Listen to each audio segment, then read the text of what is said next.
This was a bit of a last minute thing. Paul and I were talking about me doing August and then family coming out to visit us in Spain and everything else, hopefully from the UK. It's rather moved things around a little bit. So perhaps not quite as prepared as I would have liked, but not a problem. I think I can cope with everything. A little bit about myself. I was born in the UK, needless to say, and I retired out to Spain in January 2004. When I left school, I joined the police force, and I was a police officer right through until 1996, when after a series of accidents, I ended up with my back welded together, and so they wouldn't let me play with the public anymore, and then decided to part company with me. So I retired from the police in '96, but the last couple of years I've been involved in IT within the police force. Prior to that, I'd spent some 12 odd years as a traffic accident investigator, investigating serious accidents. I had a technical background, be it in terms of mechanics working on cars, stripping cars down, lorries, etc. So I've always been interested in that. When I left the police force, one of my contacts knew my IT experience, and the day I left the police force, I was on a plane to Poland, and I ended up working for just over 2 years in the old Eastern Bloc, basically commissioning IT systems in a series of shops in the old Eastern Bloc: Russia, Poland, Czech Republic, Hungary, and doing all their reporting and everything back to the UK. Came to an end. I did a few other bits and pieces, and wanted to go and work for a FTSE 100 company in their IT department. I stayed there until 2002, when I decided I'd had enough and I wanted to retire for the second time. And my wife and I had always wanted to leave the UK and settle somewhere different, and we ended up settling on Spain. And we live, if you look at a map of Spain, there's a lump that sticks out on the right-hand side, close to the Balearics, and we're right in the middle of that lump, some 20 kilometres or so from the sea. With retiring, I wanted something to do. And so, going back to when I was a school kid, I always enjoyed woodwork. My mother still has an elm bowl that I turned from an elm tree in the garden that came down with the Dutch elm disease, and she's also got a table lamp that I turned at the time. I also did a lot of flat work and made, as part of my GCSE woodwork, I did a needlework box for my grandmother, which when she died, she left to my wife. So my wife now has that 60 odd years, 55 years later, whatever. So my father, he was initially did an apprenticeship at Canberra Nicholson's boatyard as a boat fitter, wood-wise. And so I've always been exposed to wood in one way, shape or form or another. And so with retirement, I wanted something to do when I moved out here. And so I'd always enjoyed wood turning, so I decided I'd have a go at it again. And that led on to me. I did a couple of days with a professional in Hampshire, and I'm sorry, I cannot remember his name now, Winchester area somewhere. I joined Hampshire Woodturners and Surrey Woodturners, and at that time, tail end of 2002, we came over here. We chose, decided where we wanted to live, couldn't find a property that we liked, and so we ended up having this house built. What was nice was working with a builder who said, when we said to him, we don't like what you've got, he said, well, you tell me what you want. So I ended up sketching out what I wanted. And then we then bounced the plans backwards and forwards between Spain and the UK and AutoCAD, with me altering their plans, and I had this place built. The workshop that we're in is it's a little unusual. In Spain, it's a pretty mountainous country once you get away from the coast. As I said, we're only 20 kilometers inland, and we're already at 170 meters above sea level here. So it's fairly significant. And I live at the head of a valley, and in the head of the valley there is what they call a montañeta, which is a small mountain, like a big hill. And my house is on this hill. But because it's built into the side of the house, you end up with if you've gone at a house, with a triangular house. We've got a single-story building upstairs, and front to back, including the pool and everything overlooking the valley. But my workshop is a semi-basement. It's half underneath. Basically, it's half underneath the lounge and underneath the attic. As a result, being semi-underground, it does get very humid in here, and we're currently at 58% humidity in here, which means I run a dehumidifier in here on cheap rate electricity for 12 hours a day, and it pulls out about 5 litres of water a day. That gives you some idea of the humidity here.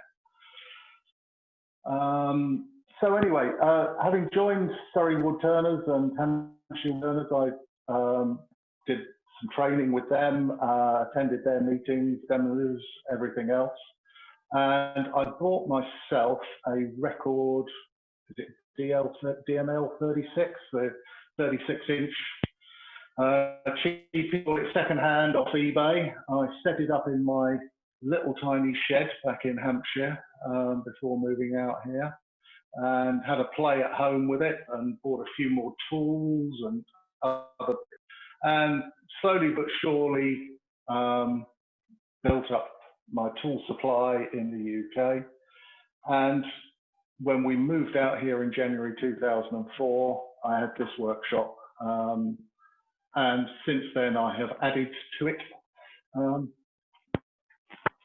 Then we hit the recession in 2009, and I was doing craft fairs over here and doing the usual box stoppers, pens, stuff like that. And they were more than paying for themselves, keeping me nicely supplied in wood.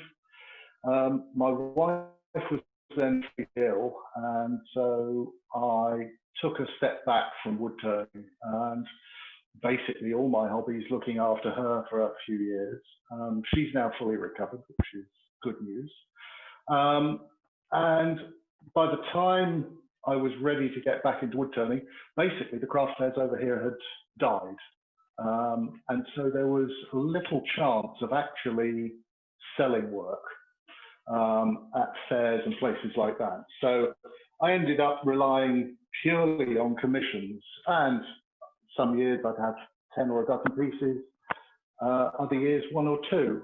But I was quite in that is also a engineer. He's got his own workshop, again in his house, pretty similar setup to me, and he also repairs clocks. So often he wants little pieces of wood made, turned flat work, some turned.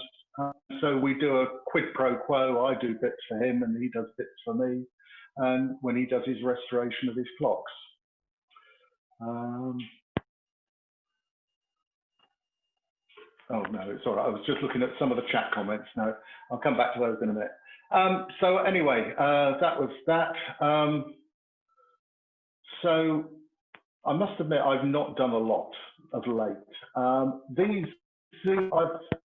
let my membership of AWGB lapse, but I've always kept following, looked at the website,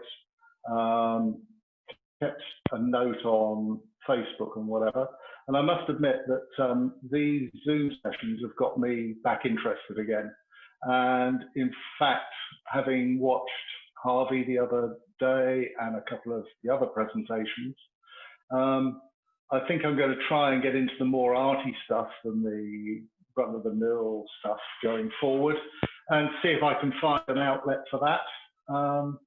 Quite interesting, I happen to be out for lunch because our lockdown is easing somewhat over here in Spain on Wednesday this week, and was approached by a lady I know who said, "Oh, can you turn me a wooden jewellery box?" So for September. So I've got a couple of months to do that, to come up with a suitable design for her. So another little commission for things like that. So basically, I've been turning, if you look at it in real terms, I've been turning since I was 12 or 13 at school, right the way through, but had a lot of years off in between, and back at it again now. The disadvantage with Spain is that I live on the Costa Blanca, and it is a farming area, mainly citrus, and so there is little here, and there is no wood turning clubs or anything like that here. The main wood turning centre for Spain is in Galicia, in a place called Zamade. And they have a symposium there every year, and they often have turned from the UK. Spanish generally, particularly in this area, don't seem to have that many hobbies. And so it's an expat thing rather than anything else. There is a Spaniard I'm very friendly with up in Barcelona, but that's 500 kilometers away.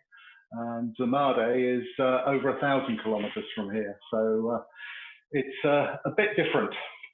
Right, what else have we got on the list? Who inspires me now? Basically, like Cade said the other day, anybody and everything. I like looking at different things, like having a go at different things, not always very successful. Certainly Harvey's presentation has really got me inspired, and I do want to have a go at that. So that's going to be on my to-do list for later on in the year.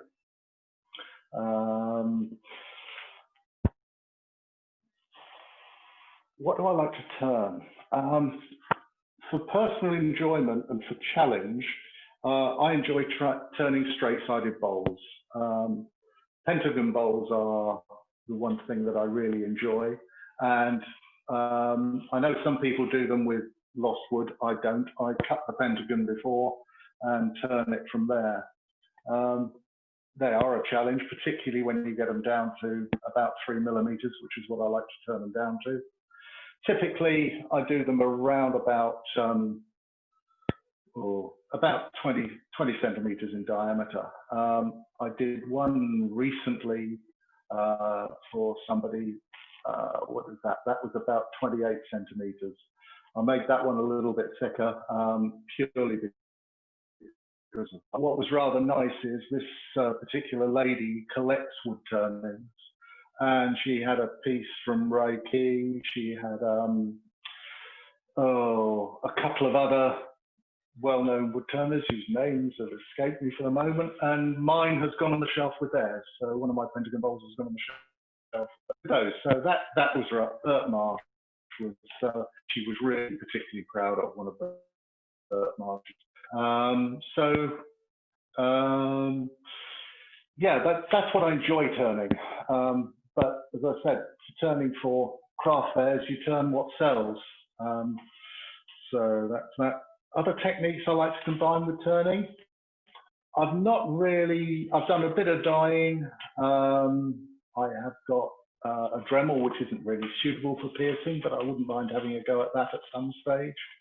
Also, I'd rather fancy having a go at doing some more segmented work, because it's not something I've done much of, other than a recent commission. I had to make a couple of tables for the side beside the settee, and this particular couple have got a couple of quite boisterous cats.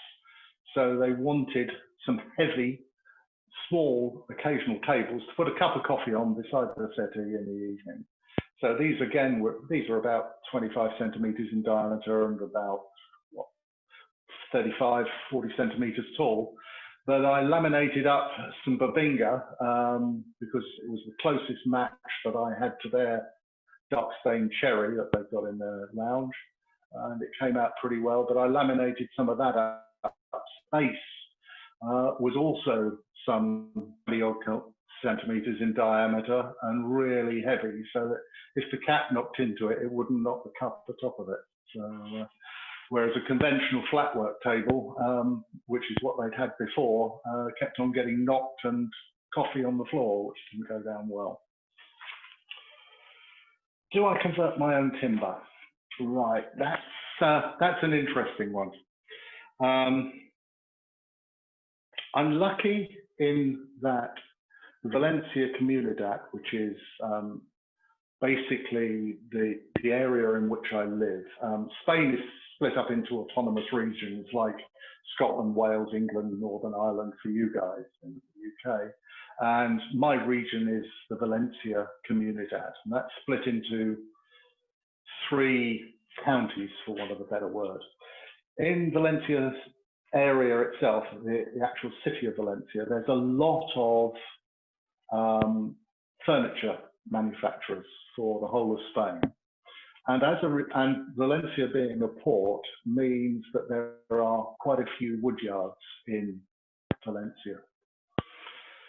And as a result, there is a lot of wood available there. And there's one particular wood yard I use. If you want to have a look at it, it's called Blanca, B-L-A-N-R. Their wood yard is like nothing I've ever seen in England. It's probably, the main warehouse is probably about 1 kilometre square. And then they've got 2 others aside from that. They do an incredible amount of exotics and also a lot of veneer. So it's a veneerer's paradise going up there. But it's a 220 kilometre round trip for me, unfortunately, to go there. And you buy a plank. You don't buy a blank, you buy 3, 4, 5 metre long plank. And so you end up getting inundated with one particular type of wood at a time. The other thing they do, which is unusual when it comes to wood, they do some olives, which I do enjoy doing. You have to clean your lathe and tools rapidly afterwards because of the tannin. They sell that by weight, and they actually weigh it on the scales for you before you buy it, because it is only part seasoned, and so you're paying for moisture as well, unfortunately. But it's what it is. Around here, there's a lot of fruit trees. So we've got almond, we've got obviously citrus, so we've got lemon, orange, and another interesting one is carob. Carob is what the Spanish used to make their chocolate from, and it's got big long chocolate pods, and that's what they use to make chocolate. And Villajoyosa, which is about 4 areas of Spain. Carob, like olive, can end up being quite hollow in the center of old trees. So you have to be picky and choosy with it, but it is a lovely chocolate if you can get some. And luckily with friends with lot less, they sometimes want them chopped down. So I go and help them chop it down and grab a few suitable pieces that I then prepare for myself. Almond is another nice wood burning. It's again, it's quite brown in the center. It dries exceptionally quickly. It really does. So you've got to be quick turning that, otherwise you end up turning dust. Orange and lemon, pretty bland, no grain pattern, just a sort of light, light pale orangey yellow wood. So not the nicest thing to turn. So you leave that alone. One of the presentations was talking to one of the tree surgeons in the UK, trying to get the log suppliers around here, because everybody uses wood burners for heating their homes because it's cheap. Trying to get them to tell you when they're going to take down an olive grove, and so that you can go there and help them and get some suitable pieces is a bit of a challenge, and I've not succeeded, only on a couple of occasions, of getting told when they're doing stuff like that, unfortunately.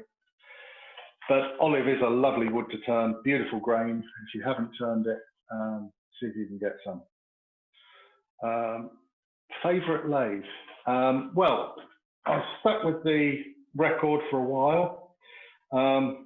I converted it to solid bed bars, which helped when I wanted to turn a few bigger and heavier pieces. And I then managed to acquire the bits and pieces to make it variable speed, believe it or not. And so, in fact, on the website, there's a write-up on that. If you've got a manual lathe and want to make it variable speed, there's the details of how I did it on there. I was lucky, and well, when I left my FTSE 100 company in 2004, it was partway through a very large project for them, and they decided they couldn't do without me. And so they made me an offer I couldn't refuse, whereby I went back to the UK for 3 days every other week and worked in between times 3 days a week over here in Spain remotely for them. As a result, I ended up earning more money than I'd intended, and so I treated myself to a Nova DVR in about 2006, just as they and I finally said goodbye to each other. And I sold the record, and so that's my main lathe, is the Nova DVR still today. I also managed to pick up a small accent which I use mainly for the pen turning, and somebody was selling that, and I don't think he knew what he'd got, because I paid €60 for it, which, when we were talking, at 140 odd to the pound at the time, so I paid about £45 for it. So that was quite a steal as far as I was concerned, particularly as it came with an accent for chuck as well. So I did rather well there, I think. Still got that lathe today. And when going back in time, certainly up until about 2010, as I said, that there was a lot going on over here. There were a lot of craft clubs. And so I did do some demos at some of the craft clubs. And in fact, one of them, they had me back 3 or 4 times, and I got them turning, they all ended up with a bottle stopper, a light pull, and a spinning top for the grandkids. So I did that over a couple of years with them. But again, that craft club has now folded because the recession over here hit particularly hard, and it ended up with a lot of expats who couldn't continue to make a living over here and ended up going back to the UK. And so as a result, obviously that was why the craft fair stopped, because as people were buying property over here, they wanted to furnish them with ornaments, etc. So that's why basically the recession from 2009 onwards is what's killed it over here. If I look at where I live, my little road, 14 houses here. In 2006, of the 14, 2 of them were holiday homes and the rest were permanent residents. If we look now, we've got 3 permanent residents, and the rest are all now holiday homes. And so it has had a significant impact over here.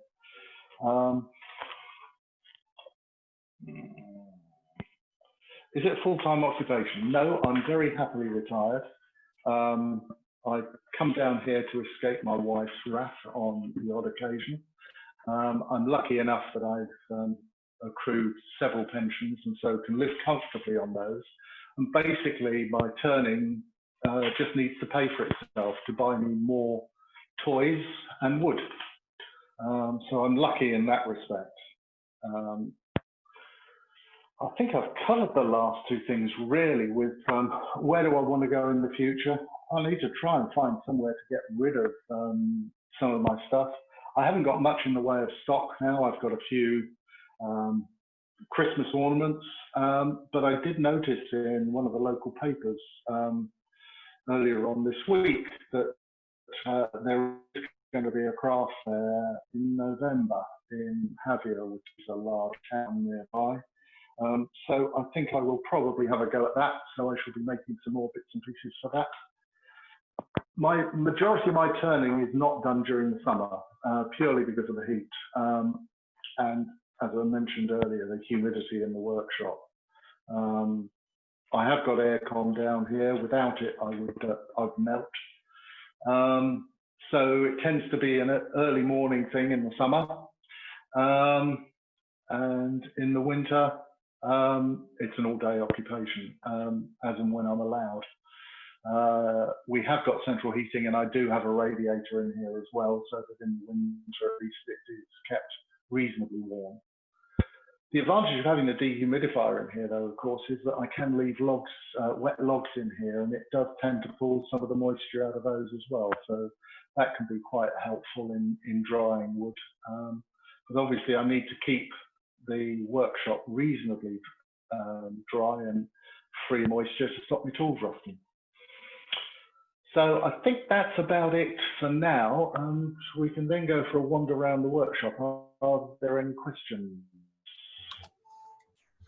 Just one about your lathe. Did you change the motor from the original 3rd HP? Yes, I did. I put a 1 horse on it. So it was fairly meaty at the end. It added nicely to the weight as well as anything else. But yeah, it worked well for what it was, just a small lathe, but the variable speed made it eminently more usable for me anyway. Okay, let me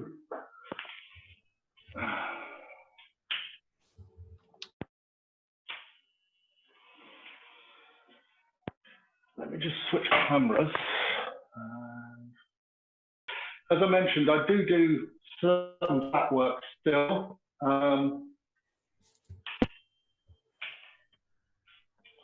So I've got a mixture of stuff.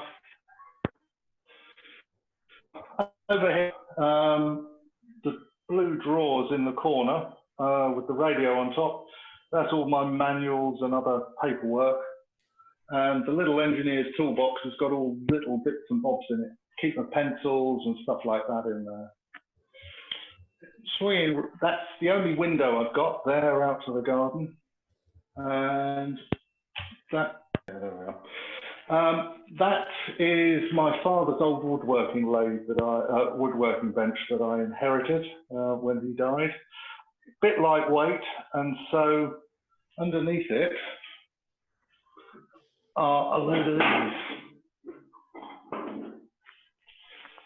old diver's weights. They're great for gluing up because they're nice and heavy. They're relatively cheap because most divers have now gone over to using lead shot or artificial lead shot weight belts. And so you can pick those up next to nothing. Usual load of clamps and whatever on the wall there. Move the tripod out of the way. And basically, a critical piece of equipment for any workshop, Vax Hoover. And it's got a long hose on it with an adapter on the end, so it fits on my sander, on my jointer, and biscuit jointer, etc. So no problem there. In the drawers, a load of odds and sods tools in there. Underneath, in there is a router table, all my planes, and a few saws. Odds and sods, all electrical stuff, drills, sanders, whatever in there. More in there, including a scroll saw.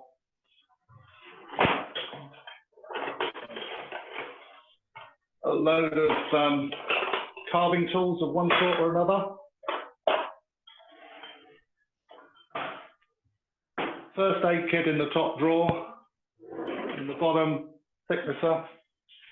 Yeah. Should have put a different lens on. All the routers in here and router attachments. Oh, go off again. For some reason my DSLR doesn't like doing this. I don't know why. It was doing it perfectly. And the bottom, I've got a jointer, just a small jointer, but it does the flat work that I need. Chop saw, and then up here, all the usual drills and whatever. Never have enough drills.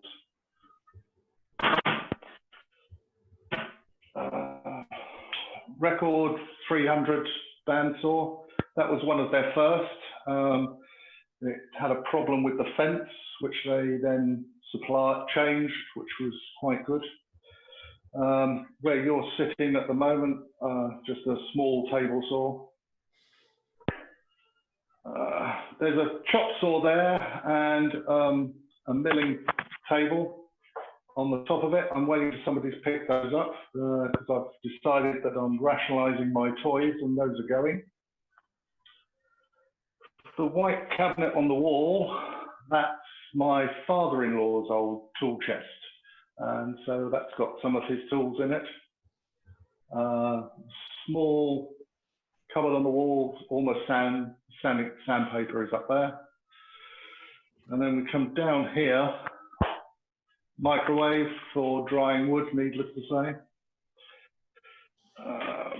Belt sander. This is what I use for buffing, just a 1-horse motor with mops on it.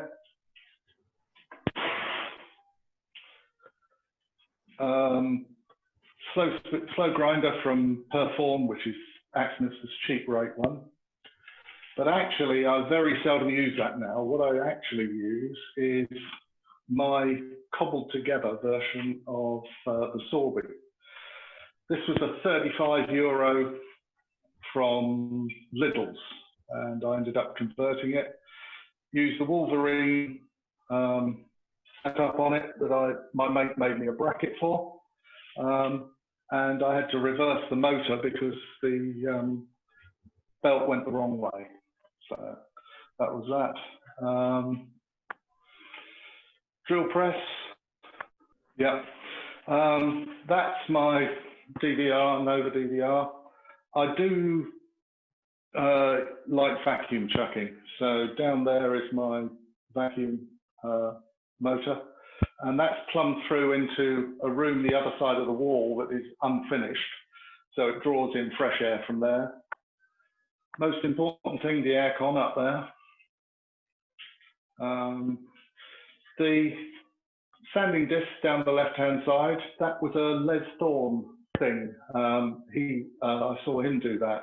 Always different sanding discs, different grades, one above the other, all on Velcro on there, on the little stick, and that works well. All my chucks and things in the drawer there, again, adds a bit of extra weight to the bench with the lathe on. That's a piece I'm turning at the moment, which I'll talk about in a minute. This is a remote stop and start. The Nova DVR doesn't come with that, or this one didn't, so I made that up myself. It's also got a couple of rare earth magnets on the back, so you can attach it anywhere on the lathe as well. Tools and more tools. This is a bit interesting that you might want to think about. If you're short of face plates, lucky having an engineering mate, he makes them up for me. Suitable nut and a suitable bit of steel, and he knocks them up. So those are my various vacuum chucks up there. Round here, yeah. So the green bag there is where all my shavings go. The capacitor down there is where all my bits of wood go that go to friends for their local wood burners. And that's about it around the workshop. There's a couple of things I'll talk about that, so let's stick this back up here. And let's switch cameras back again.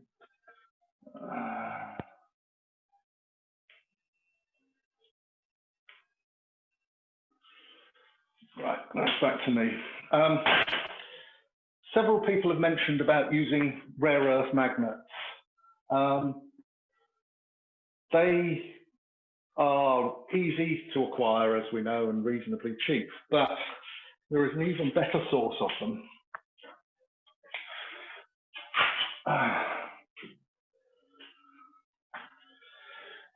That is a rare earth magnet from a hard disk drive.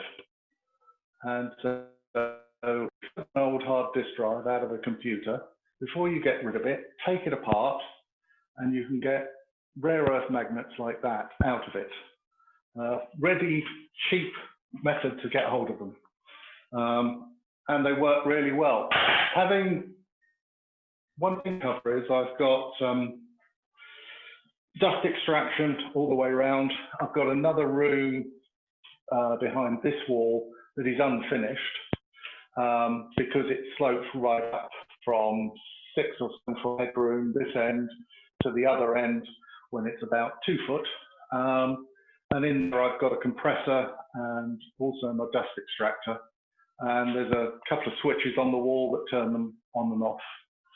So that's how I take care of that. And I've also got an air cleaner up in the ceiling above the accents lathe.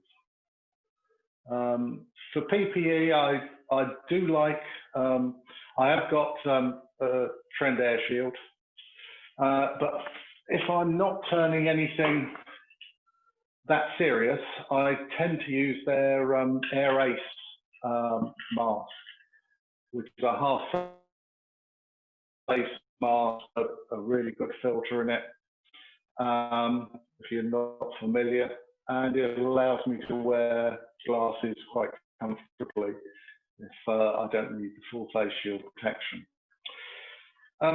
For the air shield, I found that if I was having an all day down here, I needed at least 2 batteries. And so what I did is I managed to pick up this little box from a firm called CPC. And it takes 3 AA rechargeable batteries and a bit of Velcro on the top, and it just sits on the outside of the Air Ace. But if you use some 2,800 milliamp hour nickel metal hydride batteries in this, you've got about 4 days full air shield use without recharging your batteries, instead of the little tiny battery that sits inside it, or inside the one I've got. It's the earlier version, it's not the fancy later version, but it's something to consider. I think the box was about £2.50 from CPC. Suitable cable, it's got an on and off switch on it, and all I do is open it up, take the batteries out, put 3 more in, and take them upstairs, charge them. So that's another little trick, tip that I use for getting a bit longer out of it. The other thing, I get fed up with electrical cables on tools getting tangled around everything. And so what I do is I wrap them up, and then I use these tie wraps. but they are reusable tie wraps. And so they keep all the cables nice and neatly together when you put them in the cupboard. And then you just take this off, use it, wrap the cable up again. I think 100 of them cost me about a £5. So again, just something just to keep things neat and tidy rather than in boxes if you do leave them out and about. Right, turnings. As I said, I haven't got that much to show you. What I have got, I've got a few photos, which I'll put now, and then I've got a few pieces that I'll talk about afterwards, if that's okay. So, share screen. There we are.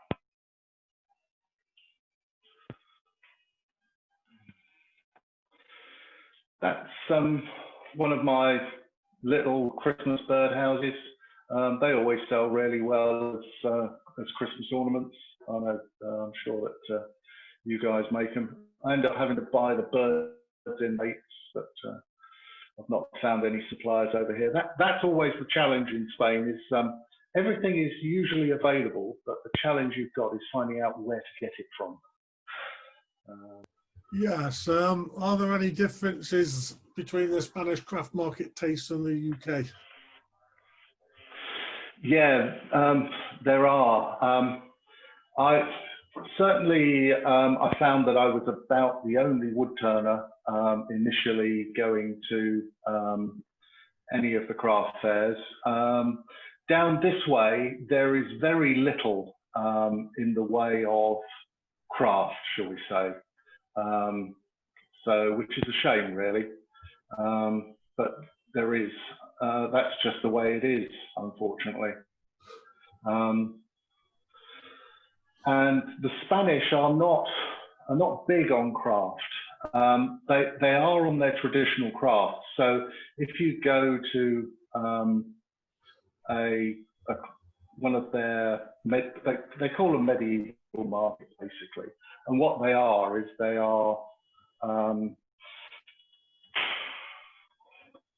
sort of artisan markets where you get the traditional breads and cheeses and ham and stuff like that. And you get people in old costumes, and you get a lot of lace makers.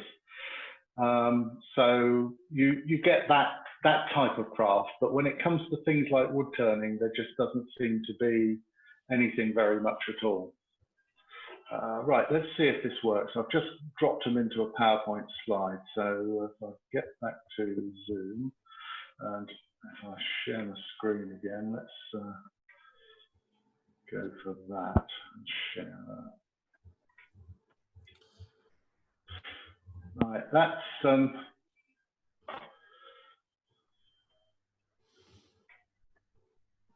that's just a small sycamore bowl that I did for somebody. That's gone. That's a square. Now, this is another thing that's interesting, is what they call wood over here. And learning the Spanish woods is the challenge. Now, they call this pau rosa. Pau being Portuguese for wood, and rosa being rose. So I don't know what its English equivalent is. Maybe somebody does know and can enlighten me, no doubt. That's an olive square bowl. Just dump that out of the way. That is Magure, M-G-U-R-E. It was just a small blank that I ended up acquiring somewhere, and it seemed quite a nice wood, so I thought that would make a nice bowl. These are something that have ended up being quite popular. They are just cheapy wine goblets that I buy from the local Chinese 50p shop. Dremel off the stems and turn up a wooden stem. The wooden stems I normally finish in melamine lacquer, and I attach the glasses to the base. They're not that snug a fit. They're a little bit loose, and they rely on the actual curved shape in the top of the stem to keep it all together. But I put those in with silicone seal, and I haven't had any of them come apart or come back. So I tell people just to wash the glass part by hand. And as I say, I've sold a lot of them and not had any of those back. Now, these are, this is what I sell as a wedding goblet. Now, this was, in fact, my son and his wife. I made it for them. There's a fair bit of symbolism with these, that you've got half light, half dark wood. So the two halves of the marriage. You've then got interlocking gold rings on the stem. And that means they don't come off. So marriage should be for life. Although unfortunately in this day and age that isn't the case. Now, I was lucky to get a copy of my son's wedding rings, which are white gold, but I've got a friendly local jeweler who actually copied the rings in silver for me and actually interlocked them for me, and I then put them on the bowl. Normally, on the goblet. Normally I do them, that's the wrong one. I put that one over, we've already had that one. There is another one, this one here. Why is that one more small? This is how I normally do them. Okay.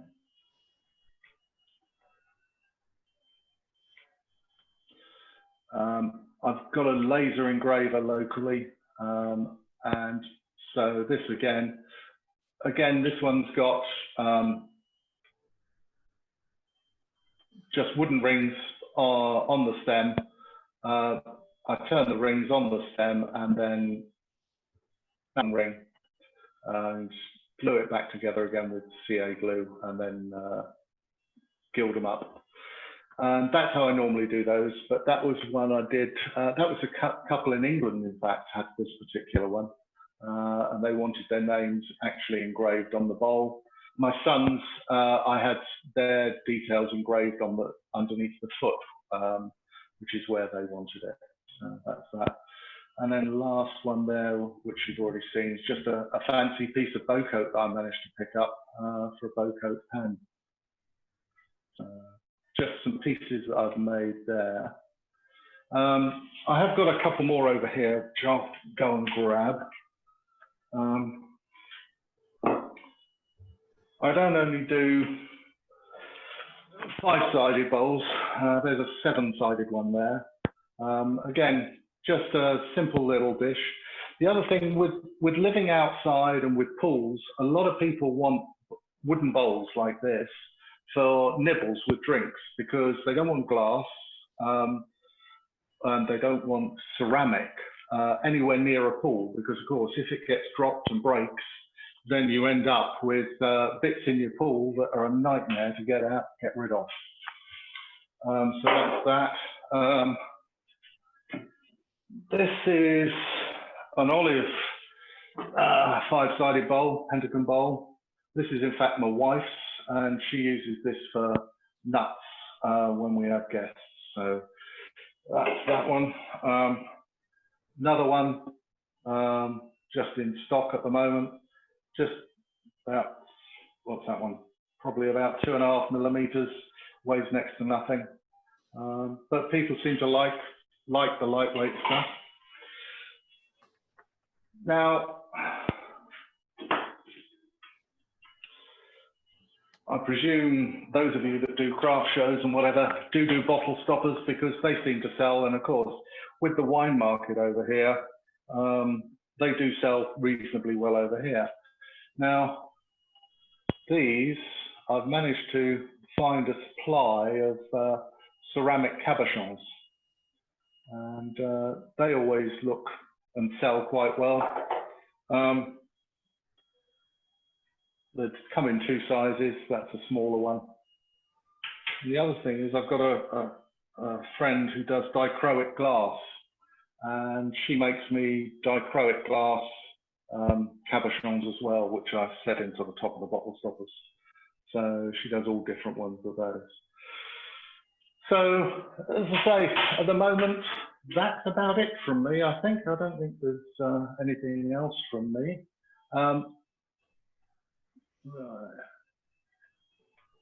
Right, somebody said they wanted to see the faceplate again. Right, let me go down and get that.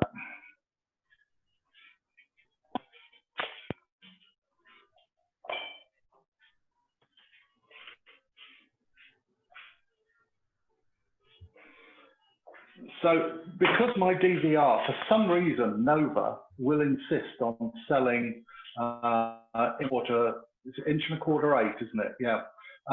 In the UK instead of 33mm, which I've never understood. So I ended up getting the nuts in from McMaster Car in the States, and my mate just knocks me up the bases and welds the two together. He relieves the inside of the nut so that it fits properly on the DVR, and he knocks me out as many faceplates as nuts I've got. So that was that.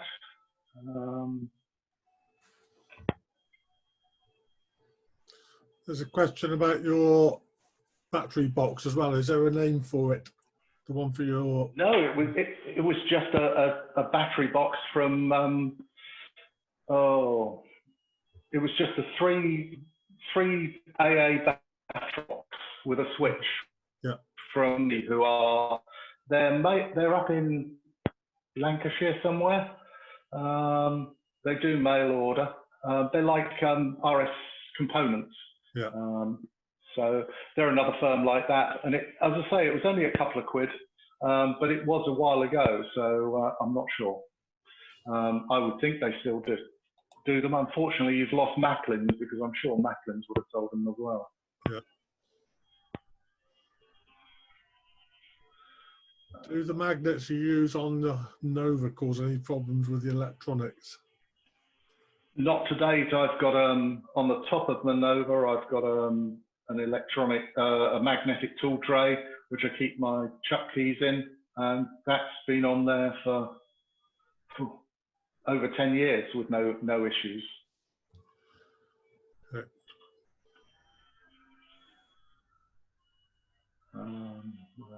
No, I think that covered just about everything I was going to cover.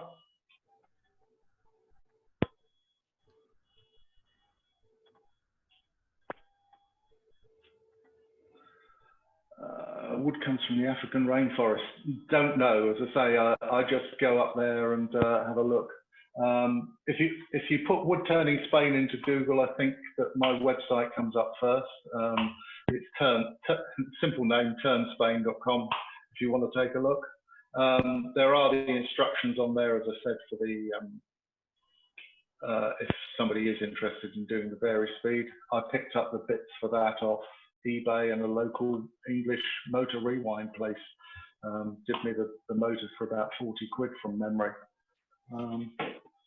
So it's obviously you're dealing with three-phase electrics, so you are dealing with some nasty voltages. So make sure you know what you're doing if you do decide you want to do a variable speed lathe conversion like I do.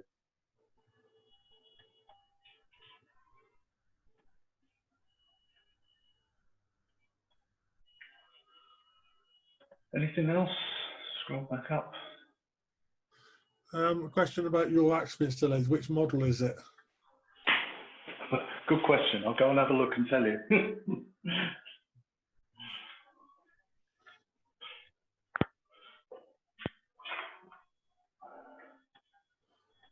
M330. M330.